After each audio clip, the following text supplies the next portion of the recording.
Aşağı memlekete rahmat. Agar do'stlar, nashachilar bilgan vaqtdan dinga narsa aytasiz kelasizga bizning qadar konsertimiz, yubiley konsertimiz ozorga yaqinlashib kelar. Men eng ulug' rahmatlarimni eng boshda mana shu bolalarga yetkazdim. Men ularning bolalarini deb yurtam. Aylangiz olqishlaylar, ularni shu xizmatlari uchun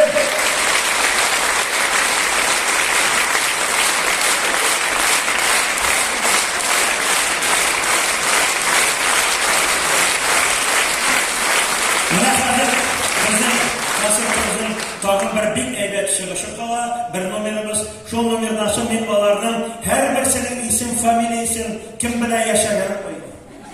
Onchida bittasida aytib ketam, chunki ular orasida endi motor oilalar borliqqa keladi. Bu meni eng shodlantirgani nimaga? Chunki biz yo'l gastrollarga adashirmiz. Bir butun bir yo'dirib bo'lganda bizning natijamiz da bor. Shuning uchun bolalarning mana shu yubileylar va chin ko'ngildan qutlayman. Alamilarga har birisini ayrim bo'laklarda azirladim, alamilarni bermadim. Chunki ular u bo'laklarga loyiqli. Endi mana men bizning rahmatimizni aytishim kerak bizning davlatimizning boshliqlariga, bizning raisimizga, Rustam Nurg'aliyevga, bizning madaniyat ministrligiga, bizning finans va radiografist bugun bizning konsertimizda radiografist. Ming rahmat sizga.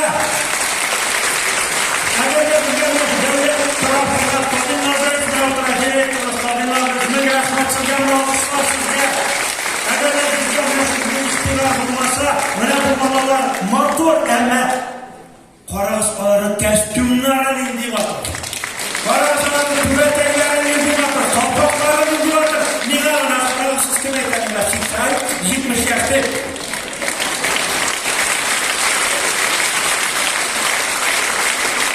Qadrinda bilan aybat modelimiz neysin big aybat chunki onda ne 3 sekund mindi.